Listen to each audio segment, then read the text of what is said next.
When you see a person who is blind because of a stroke and is told they'll never heal from that stroke, I mean, after 2 weeks, if it doesn't heal, you'll normally have to live with it, and loses her job, can't drive, she's clinically blind.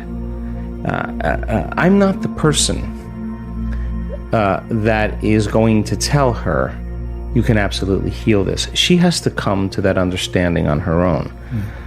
So people, many times when they gather knowledge and information, the information causes them to become conscious of what they were once unconscious to. And when you have a greater level of consciousness, you see possibilities. And in a sense, you're energized by information. You're enlightened, you're filled with light in some way, and you see possibilities that you haven't seen before. Now, getting beyond the analytical mind is one of the main purposes of meditation.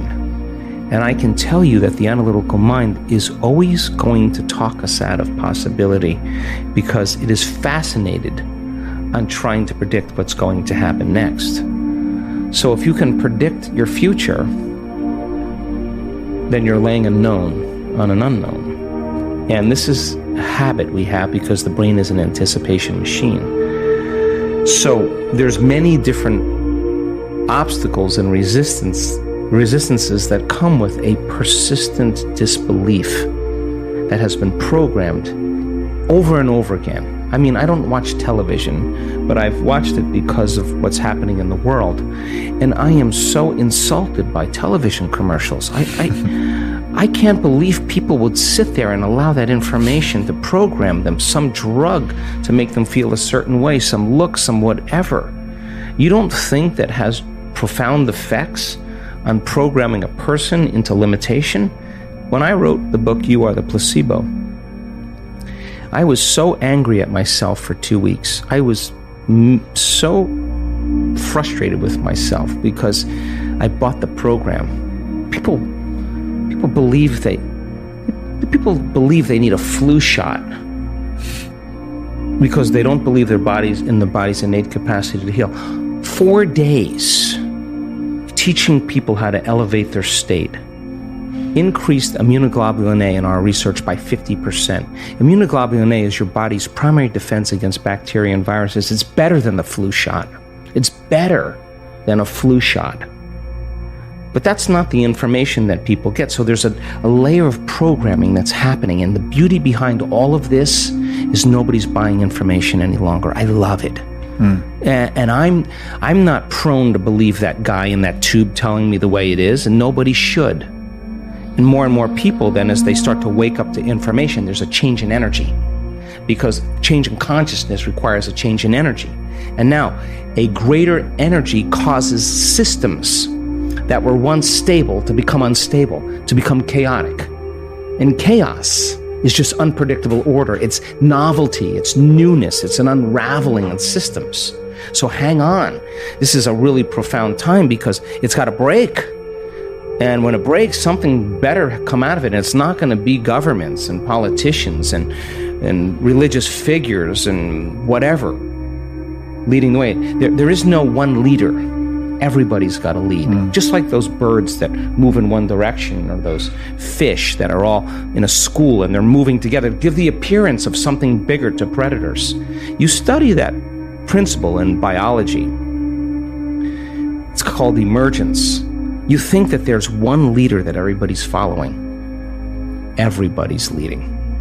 And there's a stigma we have in our minds that if you lead with too much passion in your life, you're going to lose your life. Whether you're Martin Luther King or William Wallace or Joan of Arc or Abraham Lincoln, you're going to get it. And that stigma is branded in people's minds for a reason. But this is a time in history to not die for the truth. This is time in history to live for the truth.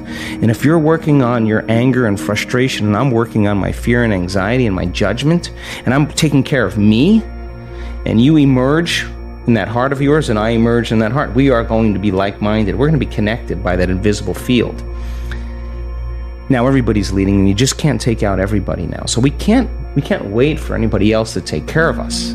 This is the fundamental time where something greater's got to grip us. Something greater. And if I see you demonstrating courage, I'm gonna jump in. Mm-hmm. And all of this craziness that's going on is an important time. But when we stop doing all those things and reacting, and we start going, hey, what do you do?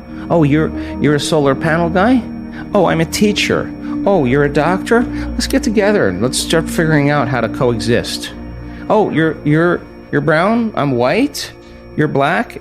Who cares? That's the costume you're wearing to the masquerade. I celebrate your uniqueness. I'm weird too.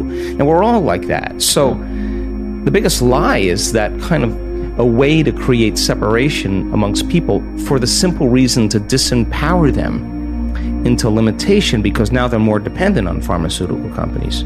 They're more dependent on religion. They're more dependent on whatever it is that they need out there. But how can you give someone a sugar pill, a saline injection, perform some false surgery or procedure, and a certain percentage of those people will accept, believe, and surrender to the thought that they're getting an actual substance or treatment, and they begin to program their autonomic nervous system to make the exact pharmacy of chemicals equal to the substance they think they're taking. Now, is it the inert substance that's doing the healing, or is it the body's innate capacity to heal?